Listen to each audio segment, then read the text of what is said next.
오늘 본문 우리 같이 보겠습니다.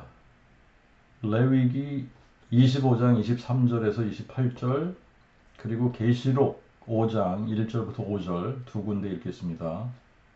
레위기 25장 23절부터 28절까지 먼저 읽겠습니다. 토지를 영원히 팔지 말 것은 토지는 내 것임이라. 이는 너희가 나와 함께한 나그네들이요 우고하는 자들임이니라.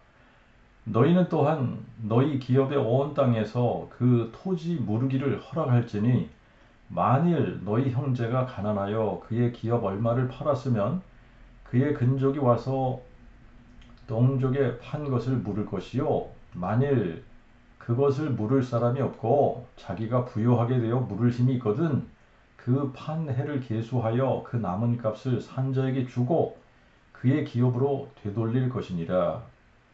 그러나 자기가 물을 힘이 없으면 그가 판 것이 희년이 될 때까지 산자의 손에 있다가 희년이 되어 돌아올지니 그가 자기 기업으로 돌아갈 것이니라. 계시록 5장 1절부터 5절. 내가 보매 보좌에 앉으신 이의 오른손에 책이 있으니 안팎으로 썼고 7인으로 봉하였더라. 또 내가 보매 한 힘있는 천사가 큰 음성으로 외쳐 누가 이 책을 펴며 그 봉인들을 떼기에 합당하냐 하니 하늘 위에나 땅 위에나 땅 아래에 능히 이 책을 펴거나 보거나 할 이가 아무도 없더라. 이 책을 펴거나 읽거나 그것을 보기에 합당한 자가 아무도 없기로 내가 심히 울었더니 장로 중 하나가 내게 이르되 울지 말라. 보라, 유다 지파의 사자 곧 다윗의 뿌리가 이기셨으니 책을 펴고 그 7봉인을 떼시리라 하더라.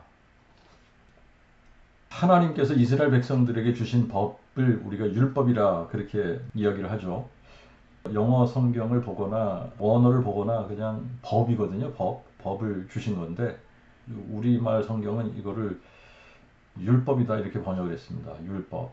그래서 이 율법에는 아주 독특한 법들이 좀 있어요. 예를 들면 안식일에 관한 계명. 이게 아주 독특한 법이에요. 안식일을 기억해서 거룩하게 지켜라. 안식일에 관한 계명이 아주 독특하다라고 하는 것은 자, 우리가 이제 10계명만 보더라도 첫 계명 나 외에 다른 신을 두지 말라. 이게 뭐 특별한 거는 아니죠. 왜 그러냐면 어떤 종교든 자기들이 섬기는 신이 최고라고 생각을 하면 다른 신 섬기지 말라고 그럴 거 아닙니까? 그죠?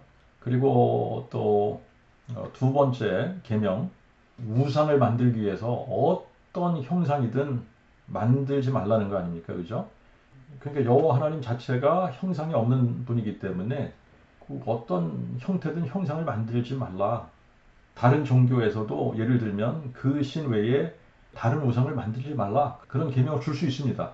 그리고 또 여호와의 이름을 헛되이 부르지 말라 그랬거든요. 그 신의 이름은 존경의 대상이 되는 거니까 함부로 사용하지 말라. 그런 계명 주실 수 있는 거예요.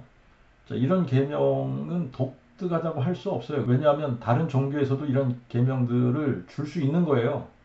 근데 안식일을 기억하여 거룩하게 지켜라. 그날에는 일하지 말라. 이런 법은 굉장히 독특한 법입니다. 그리고 또 부모를 공경하라든지 또 살인하지 말라든지 도둑질하지 말라든지 간음하지 말라든지 거짓 증거하지 말라든지 탐욕을 품지 말라든지 이런 것들은 어떤 도덕적인 가치를 가진 것이기 때문에 다른 민족들도 이런 법들은 충분히 자기들의 법에 적용을 시킬 수 있는 그런 법들이죠. 그런데 안식일과 연관되어져서 매 7년마다 또 안식년을 지키려고 하는 이런 법, 그리고 안식년을 7번 지키고 그 다음에 50년째 되는 해를 희년으로 지켜라. 이런 법들은 이방 민족들에게서는 찾아볼 수 없는 법이죠. 이스라엘 백성들에게 있는 아주 특이한 법이에요. 그런데 또 이런 법들하고도 연관성이 있습니다만 이게 이제 희년하고도 연관이 있는 그런 법인데 이스라엘 백성들에게 아주 특별한 법을 하나 주셨는데 그게 토지에 관한 법이에요. 토지에 관한 법. 이제 이 법이 오늘 우리가 읽은 레위기 25장 23절부터 28절에 있는 법입니다. 토지를 영원히 팔지 말라는 법이고 온 땅에서 토지 무르기를 허락하라는 법이에요. 또 이 법은 기업 물을 자에 관한 법이기도 합니다. 이 법에 대한 이해가 있어야 계시록도 원만하게 풀리게 되어져 있어요. 계시록을 바르게 풀려면 계시록 5장이 바르게 풀려야 하는데 그래야 계시록이 바르게 풀어지게 되어져 있는 겁니다. 근데 계시록 5장을 바르게 풀으려면 오늘 우리가 다루는 이 독특한 법, 토지 무르기에 관한 법, 기업 물을 자에 관한 고엘 사상, 이거를 알아야 계시록 5장을 바르게 풀 수 있는 거예요. 누가복음 24장 27절에 이런 말씀이 있어요. 이에 모세로부터 시작하여 및 모든 선지자의 글에서와 모든 성경에 쓴 바 자기에 관한 것들을 풀어 그들에게 설명하시니라. 예수님께서 부활하신 후에 제자들에게 나타나셔서 성경을 풀어주셨어요. 엠마오로 가던 제자들에게도 예수님께서 나타나셔서 성경을 열어주셨어요. 그때 엠마오로 가던 제자들이 이런 말을 합니다. 길에서 그가 우리에게 말씀하시고 우리에게 성경을 열어주실 때에 우리 속에서 마음이 뜨겁지 아니하더냐? 성경이 그 복음으로 풀어지고 열어질 때 마음이 뜨거워지는 거예요. 예수님께서 제자들에게 성경을 열어주실 때에 그 복음으로 풀어주신 겁니다. 예수께서 여호와 하나님이 사람 되신 분이심을 풀어주신 것이고 여호와 하나님이 사람 되신 분이 그리스도이심을 풀어주신 거예요. 그래서 그분이 동정녀 탄생하신 것이 왜 불가피한 것인지를 풀어주신 거고 그리고 오늘 우리가 다룰 이 내용도 풀어주셨을 것이다 라고 생각이 돼요. 여호와 하나님이 이 땅에 기업 물을 자로 오신 분이 예수님이거든요. 여호와 하나님이 이 땅에 사람이 되신 것은 그분이 우리의 기업 물을 자로 오신 거예요. 오늘 본문에 보면은 안식년과 희년에 관계된 율법을 주신 후에 토지에 관한 이 법률을 주시는 거예요. 토지를 영원히 팔지 말라는 거예요. 토지를 영원히 팔지 말 것은 토지는 내 것임이라. 그러면서 24절에 너희는 너희 기업 온 땅에서 그 토지 무르기를 허락할지니 만일 너희 형제가 가난하여 그의 기업 얼마를 팔았으면 그의 근족이 와서 동족에 판 것을 물을 것이요. 만일 그것을 물을 사람이 없고 자기가 부유하게 되어 물을 힘이 있거든 그 판 해를 계수하여 그 남은 값을 산 자에게 주고 그의 기업으로 되돌릴 것이니라. 그러나 자기가 물을 힘이 없으면 그 판 것이 희년이 될 때까지 산 자의 손에 있다가 희년이 되어 돌아올지니 그가 자기 기업으로 돌아갈 것이니라. 기업 물을 자에 대한 책임은 토지 무르기에만 그치는 것이 아닙니다. 레위기 25장 47절 이후에 보면 사람이 종으로 팔렸을 경우에도 역시 기업 물을 자로서 종으로 팔린 친족을 사서 해방시킬 수 있는 그런 법이 있는 거예요. 우리가 창세기 1장 1절을 보면 태초에 하나님이 하늘과 땅을 창조하시니라. 그리고 2장 4절에 가서 여호와 하나님이 하늘과 땅을 창조하신 때에 하늘과 땅에 창조된 내력이 이러하니라. 여기 보면 하늘과 땅을 창조하신 분이 여호와 하나님이신 거예요. 여호와 하나님. 그러므로 여호와께서 하늘과 땅을 만드신 겁니다. 여호와께서 하늘과 땅을 만드셨기 때문에 하늘도 여호와의 것이고 땅도 여호와의 것인 거예요. 그래서 여호와 하나님께서는 이스라엘 백성들에게 이 땅에 관한, 토지에 관한 아주 특별한 법을 제정해 주신 겁니다. 근데 이 법을 우리가 실질적으로 이스라엘뿐만 아니라 전 세계 모든 민족에게 이 법을 적용시킨다면 온 세상의 빈부의 격차를 줄여줄 수 있는 이게 놀라운 경제 법칙인 거예요. 그래서 이 법칙이 모든 나라 모든 민족에게 적용만 될 수 있다면 그리고 그들이 이 법을 순종해서 지키기만 한다면 이 땅에는 가난한 자가 없게 되어져 있고 실패를 했더라도 처음부터 다시 시작할 수 있는 그런 법칙을 넣어두신 거예요. 그리고 이제 이 법칙이 적용이 되면 인플레이션이라는 게 미니마이즈가 될 수 있어요. 여러분, 한국은 빌딩 하나 사면 떼돈을 벌 수 있는 그래서 부동산 투기 이런 걸 하지 않습니까? 이 법칙이 있으면 부동산 투기 이런 게 없어지는 거예요. 부동산 투기 이런 거는 꿈도 꿀 수 없는 법이죠. 이런 법이 있다 그러면. 그러니까 인플레이션이나 버블이 없는 경제, 늘 안정적인 경제를 유지할 수 있는 이 굉장한 경제적인 법칙이에요. 자, 그런데 이것을 우리가 영적으로 보면 이 법 때문에, 이 법을 왜 하나님께서 주셨나? 이 법 때문에 여호와 하나님이 사람이 되셔서 인류에게 주셨던 기업, 제일 처음에 하나님께서 아담과 하와에게 주셨던 기업이 에덴 동산이거든요. 그런데 에덴 동산을 잃었잖아요. 잃어버린 겁니다. 그래서 인류가 잃었던 낙원, 인류가 잃었던 그 낙원을 다시 되찾아 주기 위해서 기업 물을 자로 여호와 하나님이 사람이 되셔야만 됐던 거예요. 토지를 영원히 사고 팔지 말라. 이유는 너무나 간단하죠. 토지는 모두가 다 하나님 것이기 때문에. 그래서 너희는 너희 기업의 온 땅에서 토지 무르기를 허락하라는 거예요. 토지 무르기를 허락하라. 그래서 우리가 이제 토지 무르기에 관한 이 부분을 먼저 좀 살펴보도록 합시다. 사람이 살다가 실패할 경우가 있죠. 실패하는 경우들이 있습니다. 그래서 땅을 팔아야 하는 그런 경우가 생길 수 있는 겁니다. 그럴 경우가 생겼을 때 그 땅을 산 사람이 그 땅이 아무리 탐나고 그걸 영원히 갖고 싶어도 그렇게 할 수 없도록 만드신 법이에요. 내가 그 땅을 돌려달라고 하면 희년이 얼마나 가까운지를 계산해서 적당한 값에 다시 돌려줘야지 되는 거예요. 만약에 내가 능력이 안 될 경우에 내 근족 중에 나와 가장 가까운 사람부터 나와 혈연으로 형제가 가장 가까운 거고 그 다음은 사촌, 그 다음은 육촌 뭐 이런 식으로 나가는 거겠죠. 가장 가까운 형제부터 경제적인 능력이 되고 또 전적으로 자기가 원해야지 되는 겁니다. 이거는 자신이 원하면 자기 형제가 어려워서 팔았던 그 토지를 다시 사서 되돌려 줄 수 있는 특권, 이게 토지 무르기에 관한 법이에요. 이게 기업 물을 자의 권리예요. 자, 그런데 이제 이 땅을 사고 팔고 할 때에 가격을 정하는 기준이 있어요. 희년이 얼마나 남았느냐에 따라 땅값이 달라지게 되어져 있습니다. 희년이 많이 남았으면 값이 높아지는 거고 희년이 얼마 안 남았으면 값이 싸지는 거예요. 팔 때도 그렇고 뭐 다시 살 때도 그렇고 기준은 항상 희년이 얼마나 남았냐 여기에 달려 있는 겁니다. 왜 그러냐면 희년이 되면 모든 땅은 원래 주인에게 되돌려 줘야지 되는 거예요. 그렇기 때문에 희년이 얼마나 가깝냐, 희년이 얼마나 남았냐 여기에 따라서 토지의 값이 달라지는 겁니다. 희년은 50년에 한 번씩 돌아오는 거예요.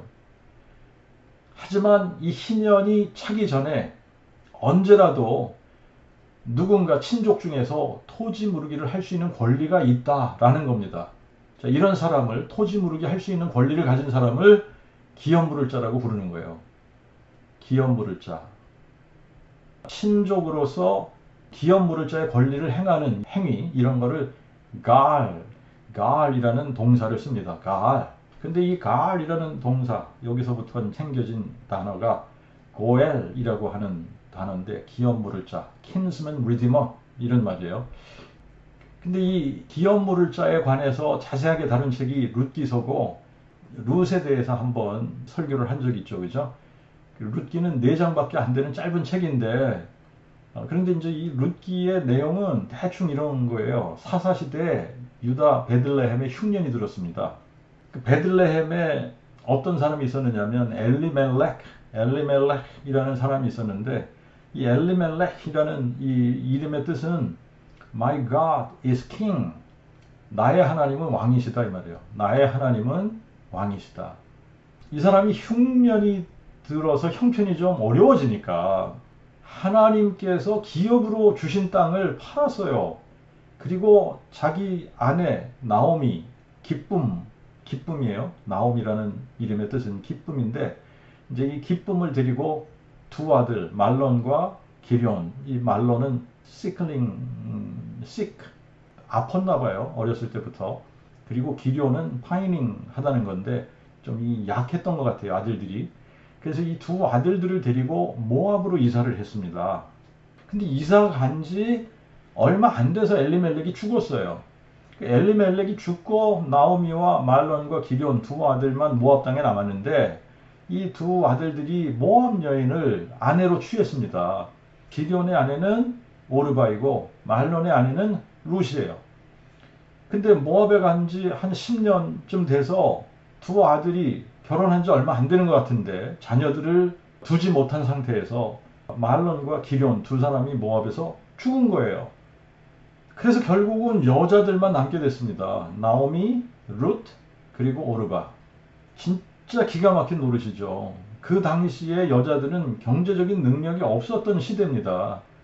그런데 땅은 다 팔아서 모압에 와서 다 까먹은 상태고 남편도 죽고 자식들도 다 죽고 자기도 과부가 됐는데 며느리들도 다 과부가 됐잖아요. 이 세상 말로 하면 정말 이거는 팔자가 세다 그러나요? 그런데 세월이 지나고 보니까 이게 이방 여인 룻을 구원하려는 여호와 하나님의 레스큐 미션이었던 거예요. 이런 상황이 되어서 나오미는 베들레헴으로 돌아갈 결심을 하게 되고 모압을 떠날 때에 처음에는 오르바하고 룻이 같이 시어머니를 따라서 가려고 했어요. 그런데 이제 나오미가 만류를 하죠. 그래서 결국은 오르바는 모압에 남게 되고 룻은 끝까지 시어머니 나오미를 쫓아서 베들레헴에 오게 되는데 하나님께서 왜 라합이나 룻과 같은 이방 여인을 메시아를 등장시키는 이 위대한 여인들로 기록을 하셨는가? 라합은 기생이었지만 여호와 하나님에 대한 이야기를 들었을 때에 당신들의 하나님 여호와는 상천하지의 홀로 하나님이시다. 그러면서 여호와 하나님을 마음으로 믿었고 룻은 이런 상황에서 나오미에게 뭐라고 말하냐면 저로 어머니를 떠나며 어머니를 따르지 말고 돌아가라 강권하지 마옵소서. 어머니께서 가시는 곳에 저도 가고 어머니께서 유숙하시는 곳에 저도 유숙하겠나이다. 어머니의 백성이 저의 백성이 되고 어머니의 하나님이 저의 하나님이 되시리니 어머니께서 죽으시는 곳에서 저도 죽어 거기 장사될 것이라. 만일 제가 죽는 일 외에 어머니와 떠나면 여호와께서 제게 벌을 내리시고 더 내리시기를 원하나이다. 놀라운 고백이에요. 유일하신 참 하나님이 여호와라는 것을 정확하게 알았던 겁니다. 그래서 어머니의 하나님이 저의 하나님이 되시리니 죽는 일 외에 어머니와 떠나면 여호와께서 제게 벌을 내리시고 더 내리시기를 원하나이다. 라합이 당신들의 하나님 여호와는 상천하지의 홀로 하나님이시다 이렇게 알고 믿었던 것처럼 룻도 여호와는 상천하지의 홀로 하나님이시라고 믿었던 거예요. 여러분 라합이 룻의 시어머니인 거 아시죠? 마태복음 1장 5절에 가서 보면 살몬은 라합에게서 보아스를 낳고 보아스는 룻에게서 오벳을 낳고 천국 가면 정말 만나보고 싶은 여인 두 분 라합 그리고 룻이에요. 근데 이분들이 시어머니하고 며느리 관계가 되는 거예요. 룻의 시어머니 첫 번째 시어머니는 나오미도 있지만 룻이 보아스하고 결혼하면서 라합이 룻의 새로운 시어머니가 되는 겁니다. 그 시어머니의 그 며느리 이런 말도 있나요? 이런 말은 들어본 적은 없는데 아무튼 그 시어머니 라합의 그 믿음을 꼭 빼닮은 며느리 룻이 되는 거예요. 아무튼 오르바에 대해서는 나오미가 이렇게 말을 합니다. 보라, 내 동서는 그녀의 백성과 그녀의 신에게로 돌아갔나니 너도 동서를 따라 돌아가라. 너도 동서를 따라 모압의 신에게로 돌아가라 그런 겁니다. 그럴 때 룻이 뭐라고 대답했다고요? 저로 어머니를 떠나며 어머니를 따르지 말고 돌아가라 강권하지 마옵소서. 어머니께서 가시는 곳에 저도 갔고 어머니께서 유숙하시는 곳에 저도 유숙하겠나이다. 어머니의 백성이 저의 백성이 되고 어머니의 하나님이 저의 하나님이 되시리니 어머니께서 죽으시는 곳에서 저도 죽고 거기 장사될 것이라. 만일 제가 죽는 일 외에 어머니와 떠나면 여호와께서 여호와만이 하나님이시고 그 외에 다른 신이 없다는 걸 너무나 잘 아는 거예요. 여호와께서 제게 벌을 내리시고 더 내리시기를 원하나이다. 이게 무슨 말이냐면 여호와가 나의 하나님이십니다. 나는 이제 절대 가짜 신 모압 백성의 신에게 돌아갈 수 없어요 라는 고백이에요.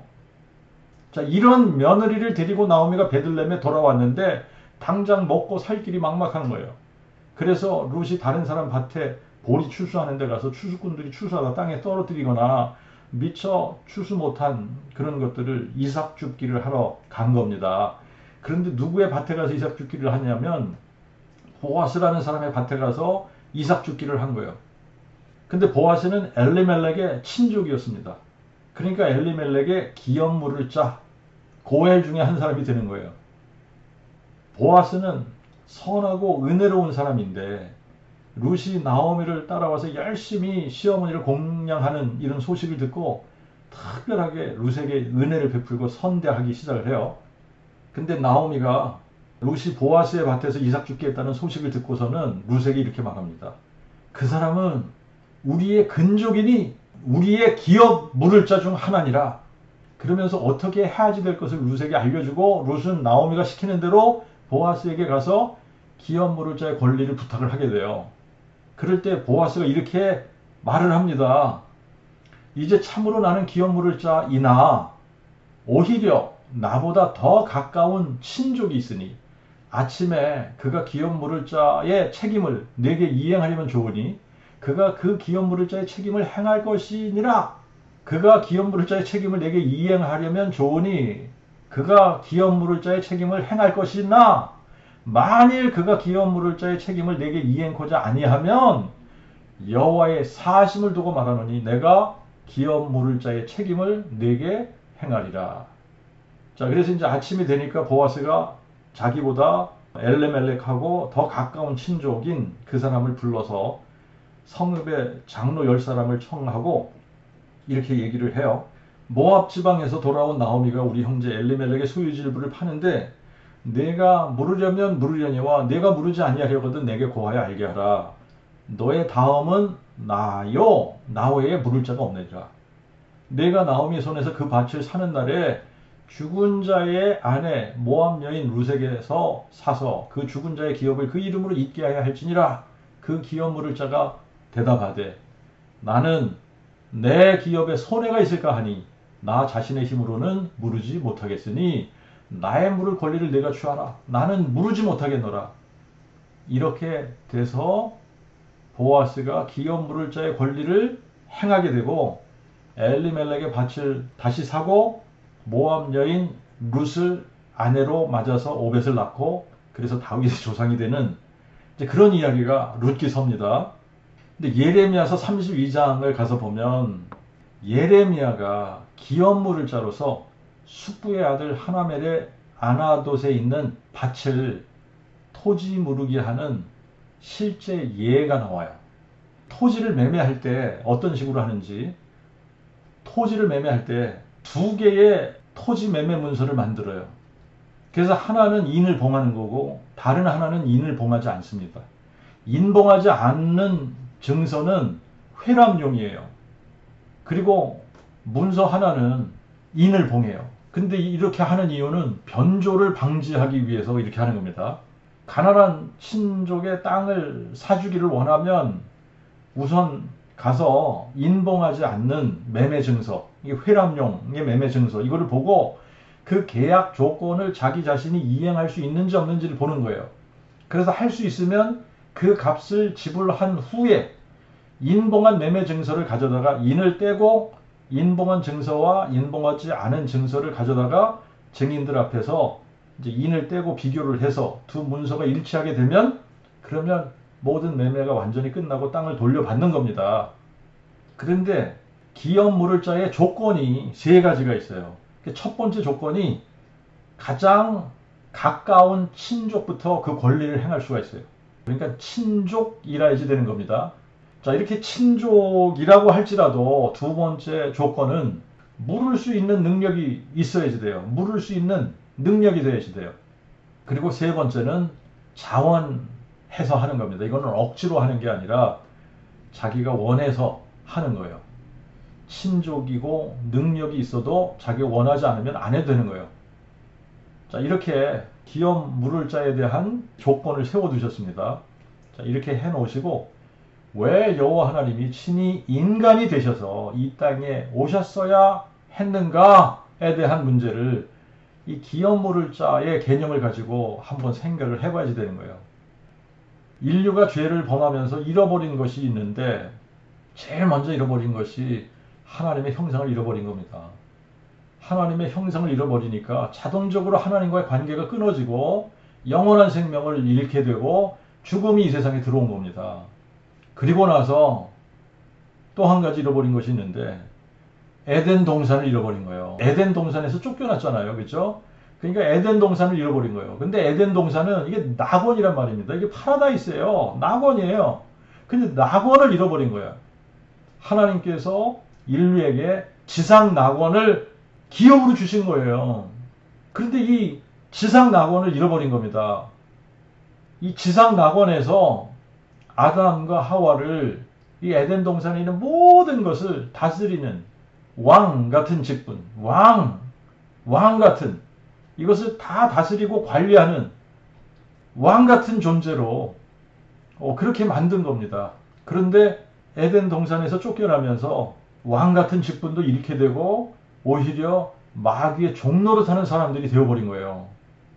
창세기 1장에 보면 하나님께서 이 땅의 모든 생물들을 창조하시고 마지막에 사람을 하나님의 형상과 모양대로 창조하시면서 이 모든 것을 다스리게 하셨습니다.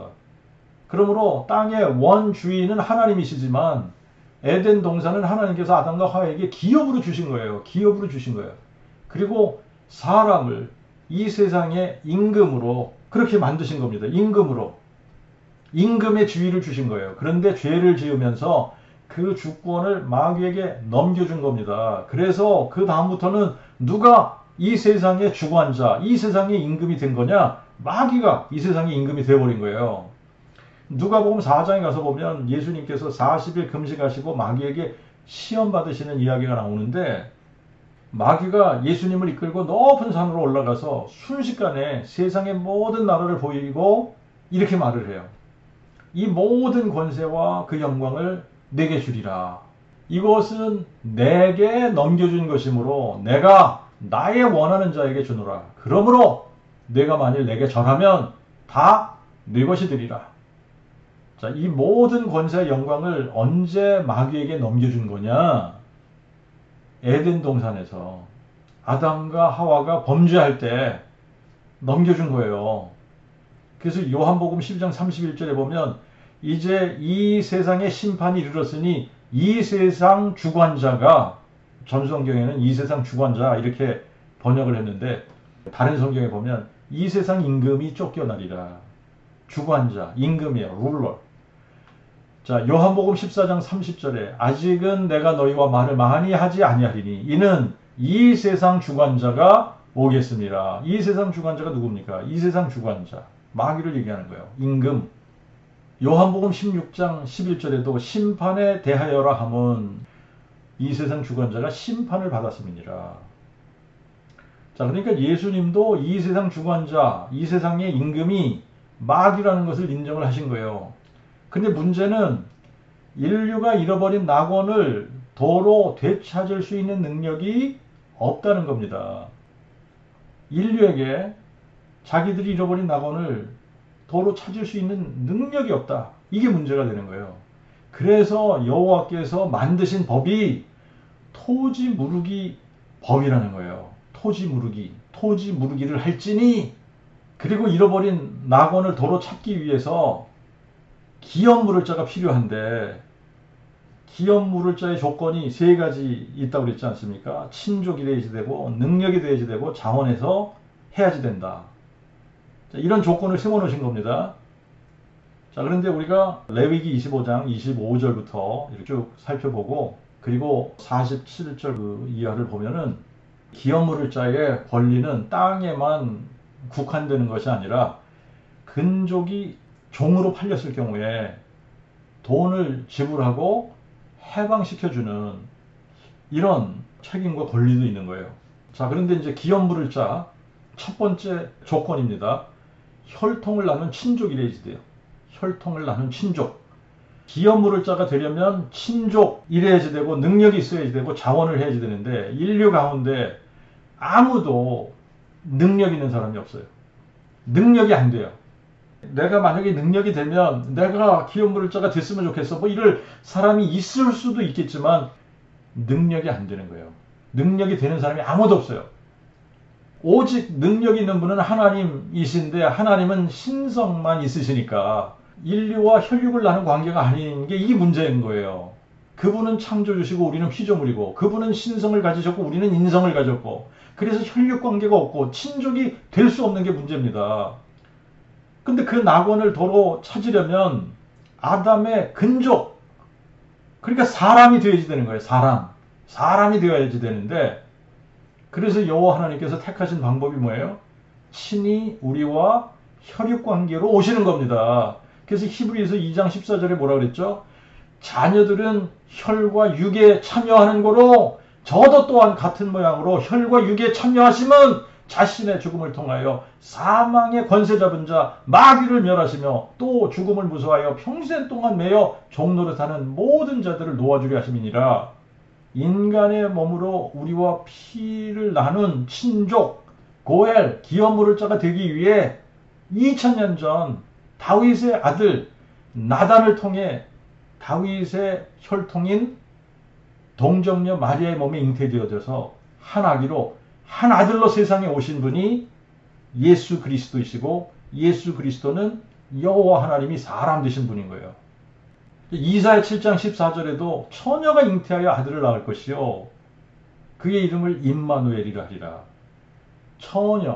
처녀가 잉태하여 아들을 낳을 것이요 이게 예언이요. 예언인데 우리가 마태복음 1장과 누가복음 1장에서 보면 동정녀 마리아를 통해서 성취된단 말이죠.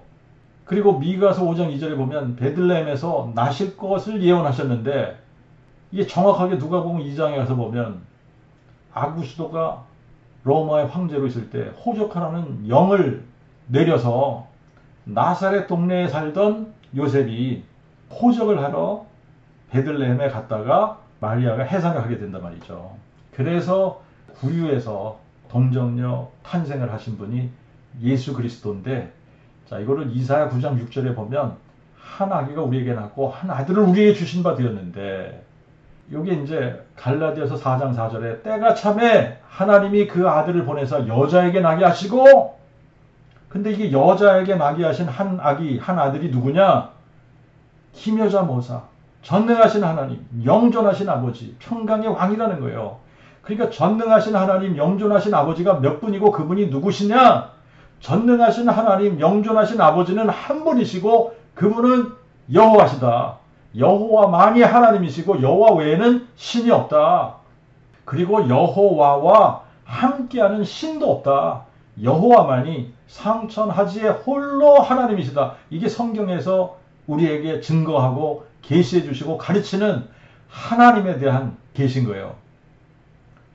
그러므로 동정녀 마리아를 통해 이 땅에 한 아기로 한 아들로 오신 예수는 여호와 하나님이 사람 되신 분이신 겁니다.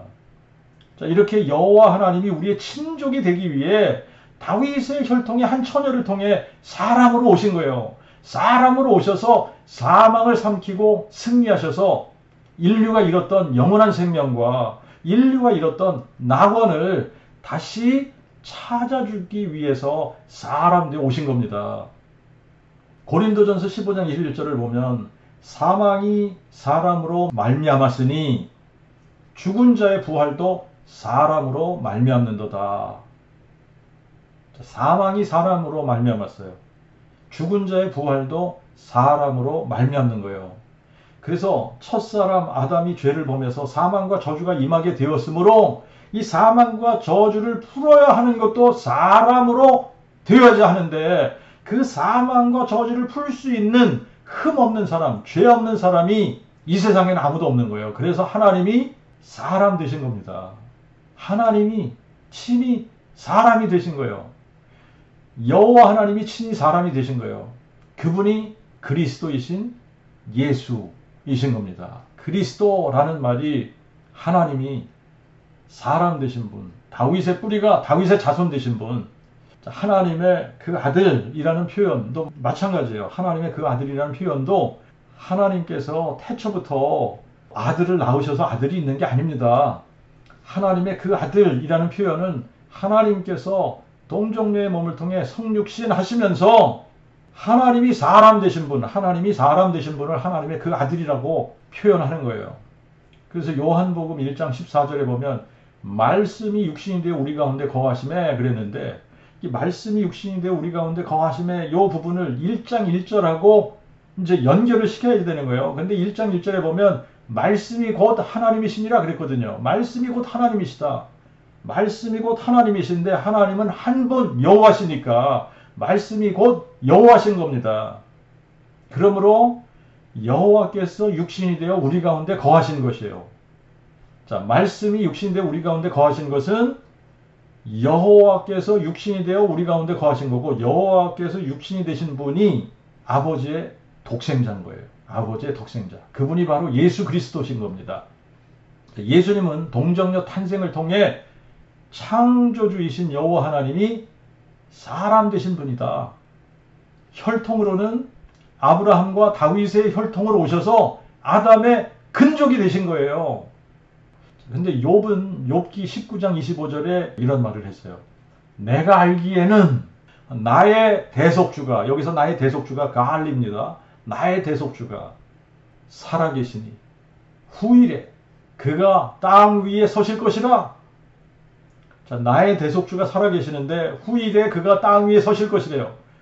전수성경에서는 대속주라고 번역을 했는데 이게 이제 히브리어로는 가알리, 나의 고엘이라는 말이에요. 예수님이 구속자시고 대속주이신데 여호와 하나님이 인류의 기업 물을 자로 이 땅에 오실 것을 욥이 미리 보았던 거죠. 이렇게 해서 하나님께서 이 첫 번째 조건, 우리의 친족이 되기 위해서 사람이 되신 거고, 토지 무르기에 합당한 두 번째 조건은 뭐냐면 물을 수 있는 능력이 있어야 되는 거예요. 물을 수 있는 능력. 에덴 동산, 낙원, 이 낙원의 토지 무르기를 할 수 있는 힘, 그리고 인류를 죄의 종된 신분으로부터 해방시킬 수 있는, 자유케 할 수 있는 그런 능력, 그런 능력이 되기 위해서는 죄가 없어야 되는 거예요. 죄가 없어야 토지 무르기를 할 수 있는 기업 물을 자의 두 번째 조건이 되는 겁니다. 죄가 없어야지 되고, 그 다음에 죄를 없이 할 수 있는 능력이 있어야 되는 거예요. 자기 자신이 죄가 없어야지 되고, 그 다음에 죄를 없이 할 수 있는, 마귀를 멸할 수 있는 능력이 있어야 되는 거예요. 아담이 잃어버린 낙원을 무르기 위해서는 죄가 없는, 흠 없는 사람이 돼서 자기 자신이 제물로 드려져야지 되고, 그리고 또 마귀를 멸해야지만 된단 말이죠. 마귀를 멸할 수 있는 능력이 있어야지 되는데, 아담의 씨를 가진 사람은 자동적으로 죄인으로 태어나기 때문에 토지 무르기를 하거나 기업 물을 자의 능력이 되는 사람이 아무도 없는 거예요. 모든 사람이 죄를 범하였음에 하나님의 영광에 이르지 못하더라 그랬고, 또 죄의 싹은 사망이라 그랬잖아요. 그러므로 아담의 씨를 가지고 태어나는 모든 사람은 자신의 죄의 싹으로 사망에 이르는 죄인이기 때문에 자신을 흠없는 제물로 드릴 수도 없을 뿐더러 마귀의 종노를 하고 있기 때문에 마귀를 멸할 수 있는 능력도 없는 겁니다. 그래서 기묘자이시고 모사이신 여호와 하나님이 계획을 세우시는데, 어떤 계획을 세우신 거냐? 자기 자신이 사람 되실 것을 계획하신 거예요. 이거를 만세 전부터 계획하신 겁니다. 여호와 하나님이 사람 되실 것을 계획하시는데, 여호와 하나님이 사람 되실 때는 처녀의 몸을 통해서 처녀의 몸에 성령으로 잉태케 해서 이 세상에 사람으로 오시는 것을, 그러니까 여자의 후손으로 오실 것을 계획하신 거예요. 근데 이제 점점 아브라함의 자손, 아브라함의 혈통으로 오시고 그 다음에 또 1000년 후에는 다윗의 혈통으로 이 세상에 오실 것을 예언하신 겁니다. 자, 그렇게 아브라함과 다윗의 혈통의 한 처녀를 택해서 그 처녀의 몸을 통해서 한 아들로 오실 것을 계획하시는 거예요. 기묘자이시고 모사이신 하나님의 지혜로부터 나온 계획이에요. 그래서 이제 그분이 오실 때는 원죄가 없는 몸으로 이 세상에 오시는 것이고, 원죄가 없는 몸으로 이 세상에 오셔서 흠없는 하나님의 어린 양으로서 자기 자신을 제물로 주시는 거예요. 자, 그 다음에 이제 이분이 마귀를 멸할 수 있는 능력이 있으셔야 되지 않습니까? 그래서 그분이 자기 자신을 제물로 드려서 속죄의 제사를 지내신 후에 사망을 삼키고 승리하실 것을 약속하신 겁니다. 그래서 그분이 죽고 장사 지낸 바 되었다가 성경대로 죽은 지 사흘 만에 죽은 자들 가운데서 다시 사셔서 마귀를 멸하신 거예요. 부활의 능력으로 마귀를 멸하신 겁니다. 자, 그러니까 누가 하나님의 아들로 인정될 수 있느냐? 누가 여호와 하나님이 사람 되신 분이라고 인정될 수 있느냐? 부활의 능력이 있는 사람, 부활의 능력이 있는 사람이래야 이 부활의 능력으로 이분이 여호와 하나님이 사람이 되셔서 자기 자신이 흠이 없고 죄가 없고 인류의 잃어버렸던 낙원과 또 인류를 구원할 수 있는 그 능력이 있는 기업 물을 자가 되시는구나. 이거를 증명해 줄 수 있는 거예요. 그런데 예수님께서 요한복음 11장 15절에 나는 부활이요 생명이니 내가 부활이고 내가 생명이야. 근데 이거를 증명을 해 주셔야 되잖아요. 증명을 해 주셔야 되는데 이게 증명해 주실 수 있는 방법은 딱 하나밖에 없어요. 자기 자신이 죽으셨다가 죽은 자 가운데서 다시 살아나는 겁니다. 자, 그렇게 안 하시면 이게 증명이 안 되는 거예요. 그래서 예수님께서 친히 우리를 위한 속죄의 죄사를 자신이 드려주시고 자신이 죽은 자 가운데서 부활하셔서 내가 여호와 하나님인데 너희들의 죄를 없이 하고 마귀를 멸하기 위해서 내가 사람이 된 거야. 너희들의 기업 물을 자로 이 세상에 온 거야. 이거를 증명해 주신 거예요. 그래서 히브리서 7장 26절에는 이러한 대제사장은 우리에게 합당하니 곧 거룩하시고 순결하시고 더러움이 없으시고 죄인에게서 성별되시고 하늘보다 높이 되신 자라. 베드로전서 2장 22절에 그리스도는 죄를 범치 아니하시고 그 입에 거짓도 없으셨으며, 그리고 히브리서 4장 15절에 우리에게 계신 대제사장은 우리의 연약함을 동정하지 못하시는 분이 아니요 모든 일에 한결같이 시험을 받으신 자로되 죄는 없으시니라. 요한일서 3장 5절에 그리스도께서 우리 죄를 없이 하시려고 나타내신 바 된 것을 너희가 아나니 그에게는 죄가 없으시니라. 예수님은 사람이신데 근데 동시에 하나님이세요. 사람이신데 사람 되신 하나님이에요. 자, 이게 이제 신비인 겁니다. 사람이신데 사람 되신 하나님이다. 사람이신데 동시에 하나님이에요. 예수는 사람이면서 하나님이다. 100% 그분은 사람인데 또 그분은 100% 하나님이다. 이게 어떻게 그게 가능하냐? 사람으로서는 그냥 육체를 가진 그 상태로서는 사람이에요. 100% 사람이에요. 그러니까 그 100% 육체를 가지신 분으로는 그분이 하나님의 그 아들이시고 다윗의 자손이신 겁니다. 그런데 그 사람이신 그분이 죄가 전혀 없으세요. 거룩하신 분이에요. 그걸 어떻게 하냐? 이분이 동정녀 탄생하신 분이거든요. 그러니까 동정녀 탄생하신 분이기 때문에 원죄가 없다. 근데 이게 동정녀 탄생하신 것을 어떻게 증명할 수 있냐? 증명할 수 있는 방법은 하나밖에 없습니다. 그분에게 부활의 능력이 있냐 없냐 이거 가지고 증명이 되는 거예요. 그런데 예수님이 죽은 자 가운데서 부활하셔서 이 부활의 능력을 가지고 자기 자신이 하나님이신데 사람이신. 근데 그러면 그분이 어떻게 하나님이시면서 사람이 되냐? 예수라고 하는 이 육체를 가지신 분은 사람이고 하나님의 아들이신데 예수 안에 거하시는 영이 여호와의 영인 거예요. 성령이신 거예요. 여호와는 본질이 영이시란 말이에요. 여호와는 이름이시고 하나님의 이름이고 하나님의 본질은 성령이시고 이제 우리가 이제 이런 부분들을 이해하기 힘든 게 뭐냐면 우리가 육체를 가지고 있단 말이에요. 그 육체를 가지고 있기 때문에 이거를 자꾸 육체를 가지고 있는 사람으로 생각을 하고 설명을 하려고 하다 보니까 힘들어지는 건데 하나님은 육체가 없으시지 않습니까? 영으로 계시는 분이에요. 본질이 영이시단 말이에요. 자, 그러니까 하나님의 영이 곧 하나님이신 거예요. 하나님은 영이시기 때문에. 그런데 거룩한 영, 본질이 거룩한 영, 성령이시란 말이죠. 자, 그러니까 영으로서 하나님이시고 여호와시고 육체로서는 하나님의 그 아들이시고 그렇기 때문에 100% 그분이 하나님이시면서 100% 우리와 똑같은 사람으로 존재하셨다. 자, 그래서 예수님이 토지 무르기 하실 수 있는 능력을 가지신 기업물을 자가 되시는 거예요. 빌립보서 2장 6절부터 8절에 보면 그는 근본 하나님의 본체시나 하나님과 동등됨을 취할 것으로 여기지 아니하시고 오히려 자기를 비워 종의 형체를 가져 사람들과 같이 되셨고 그랬는데 사람들의 모양으로 만들어지셨고 이 얘기죠. 사람의 모양으로 나타나셔서 자기를 낮추시고 죽기까지 복종하셨으니 곧 십자가에 죽으시니라. 골로새서 1장 13절부터 16절에 보면 아버지께서 우리를 흑암의 권세에서 건져내사 그의 사랑하는 아들의 나라로 옮기셨으니 이 아들 안에서 우리가 그의 피로 말미암아 대속 곧 죄사함을 받았느니라.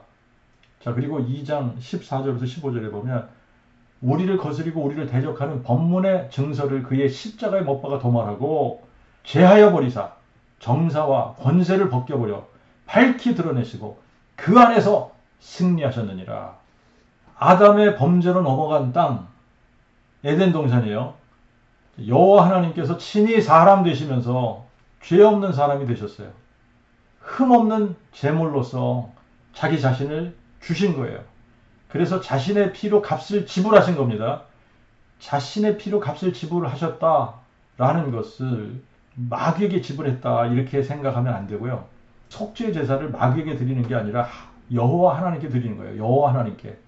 값을 누구에게 드려야 되는 거냐? 여호와 하나님께 드리는 겁니다. 그러면 이제 사람들이 이렇게 생각을 하는데 그러면 자기가 자기 자신에게 값을 지불한 거네? 맞는 거예요. 자기가 자기 자신에게 값을 지불하신 거예요. 그거를 이사야 59장 16절에 가서 보면 사람이 없음을 보시며 중재자도 없는 것을 이상 여기사 자기 팔로 자기에게 구원을 베푸시고 이거를 영어로 보면 His arm brought salvation to him. 자기가 자기 자신에게 구원을 가져왔다는 겁니다. 자기가 자기 자신에게 값을 지불하셨다는 거예요. 이사야 62장 5절에도 내가 본즉 도와주는 자도 없고 붙들어주는 자도 없으므로 이상히 여겨 내 팔이 나에게 구원을 가져오며 내 분이 나를 붙들었느니라. 번역이 조금 잘못됐습니다만 제가 고쳐서 읽었어요. 내 팔이 나를 구원하며 이게 아니라 내 팔이 나에게 구원을 가져오며 이 말이에요. Mine own arm brought salvation to me. 내 팔이 나에게 구원을 가져왔다 이 말이에요.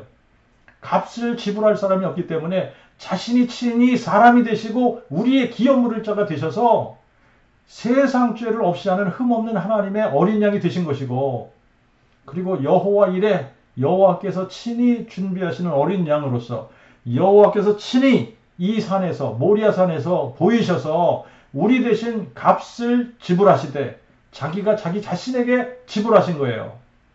그래서 요한계시록 5장으로 이제 가는 겁니다. 요한계시록 5장에 가서 인으로 봉한 책이 있어요. 그죠? 스크롤이 있는데 이게 7인으로 봉한 책이에요.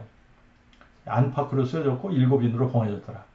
근데 이게 무슨 책이냐? 이게 도대체 이게 7인으로 봉한 이 문서가 도대체 뭐냐? 이거 인을 뗄 수 있는 사람이 있어야 되는데 뗄 수 있는 사람이 아무도 없어서 사도 요한이 통곡하면서 울은 거예요. 굉장히 중요한 문서인데 이 문서가 뭐냐? 아담이 불순종하면서 아담이 범죄하면서 아담이 잃어버렸던 낙원의 문서다. 이 인을 떼야만 아담이 잃어버렸던 그 낙원을 다시 되찾게 되는 거예요. 그러니까 죄와 무관한 천사가 있어도 천사들은 사람이 아니기 때문에 기업 물을 자의 조건에 해당이 안 돼요. 그러니까 사도 요한이 인간 세상을 봐도 그렇고 하늘이나 땅에 이 자격 조건을 갖춘 사람이 없으니까 통곡을 하고 울었다. 그런데 5장 5절에 보니까 유다 지파의 사자 다윗의 뿌리가 이기었으니 이 책과 그 7인을 떼시리라. 7인 봉한 것을 뗄 수 있는 자격 조건, 이 자격 조건을 갖춘 합당한 자가 유다 지파의 사자 다윗의 뿌리라는 거예요. 여러분, 다윗의 뿌리가 누구십니까? 여호와 하나님이시잖아요. 여호와 하나님. 그런데 다윗의 뿌리이신 여호와 하나님이 어떻게 기업 물을 자의 자격을 갖추신 겁니까? 그분이 다윗의 혈통으로 나셔서 우리의 친족이 되셔서 기업 물을 자가 되신 거예요. 그래서 계시록 22장 16절에 가니까 다윗의 뿌리요 자손이신 분이 예수시라는 거 아닙니까? 나 예수는 다윗의 뿌리요 자손이니, 그러니까 다윗의 뿌리가 다윗의 자손이 되신 겁니다. 이것이 그 복음의 비밀인 거예요. 나 예수는 내 천사를 보내어 교회들을 위하여 이것들을 너에게 증거하게 하였노라. 나는 다윗의 뿌리요 자손이니 곧 광명한 새벽별이니라. 예수께서 어떻게 다윗의 뿌리요 자손이 되시냐? 다윗의 뿌리이신 여호와 하나님이 다윗의 혈통의 한 처녀의 몸을 통해 다윗의 자손으로 나셨기 때문에 다윗의 뿌리요 자손이신 겁니다. 육체로는 하나님의 그 아들이시고 다윗의 자손이신데 예수님의 몸 안에 계신 영으로서는 그분이 다윗의 뿌리이신 여호와 하나님이시기 때문에 예수는 여호와이시면서 예수이시고 여호와 하나님이시면서 그리스도이신 예수, 하나님이시면서 사람이시고 다윗의 뿌리이면서 다윗의 자손이신 겁니다. 그래서 이 계시록 5장 9절에 그들이 새 노래를 노래해야 돼. 책을 취하시고 그 봉인을 떼시기에 합당하도다. 일찍 죽임을 당하사 각 족속과 방언과 백성과 나라 가운데서 자신의 피로 우리를 사서 하나님께 드리시고 우리로 우리 하나님 앞에서 왕과 제사장을 삼으셨으니 우리가 땅에서 다스리리로다. 여러분, 이 세상 어떤 사람도 우리를 위해서 죽은 사람이 누굽니까? 없어요. 오직 예수 그리스도께서 자신의 생명으로 우리의 생명을 대신해서 십자가에 죽으시고 그 피로 값을 지불하신 거예요. 그리고 부활하셔서 마귀를 멸하심으로 저와 여러분을 마귀의 올무에서 죄의 사슬에서 해방시키시고 잃었던 낙원을 다시 회복시켜 주시는 겁니다.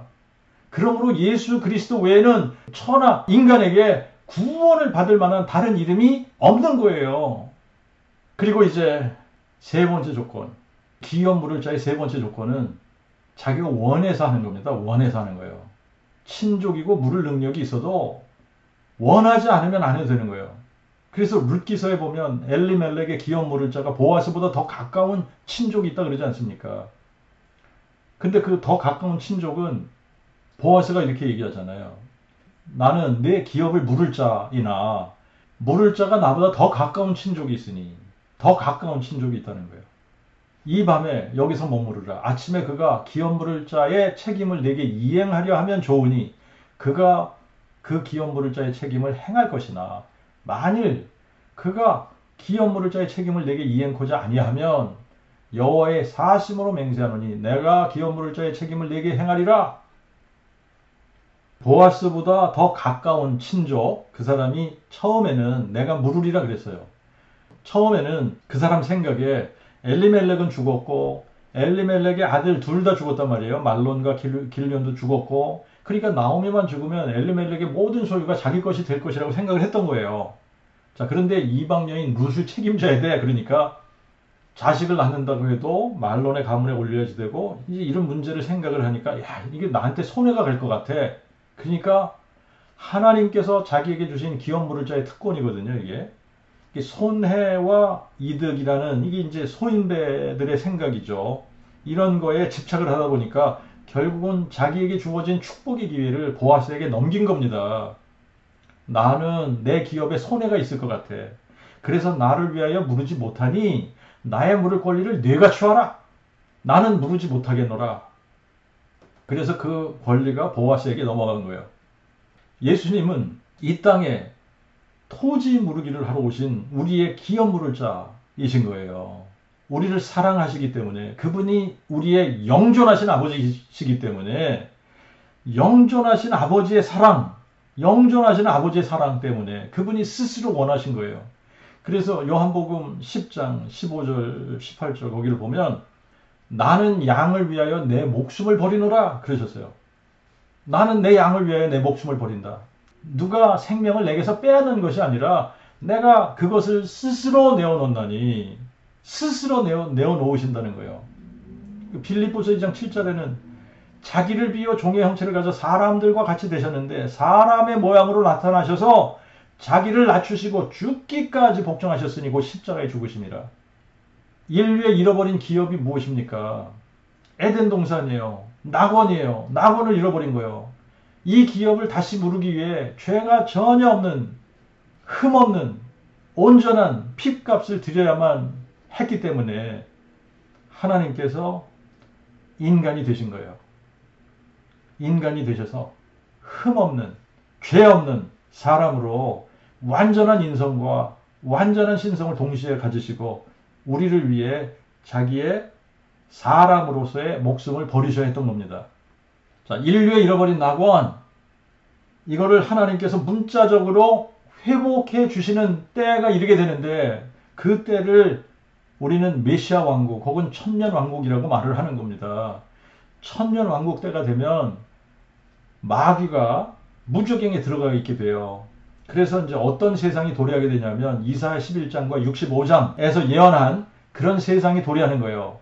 이리와 어린 양이 함께 먹고 사자가 소처럼 짚을 먹게 되고 표범이 어린 염소와 함께 누우며 송아지와 어린 사자와 살찐 짐승이 함께 있어서 어린 아이에게 끌리며 암소와 곰이 함께 먹으며 젖 먹는 아이가 독사의 구멍에서 장난하고 젖된 아이가 독사의 굴에 손을 넣는 그런 때가 창세기에서 아담과 하와가 범죄하기 전 에덴 동산의 상태인 거예요. 그러니까 이 지구가 이제 예수님께서 다시 오시게 되면 어떤 세상으로 돌아가느냐?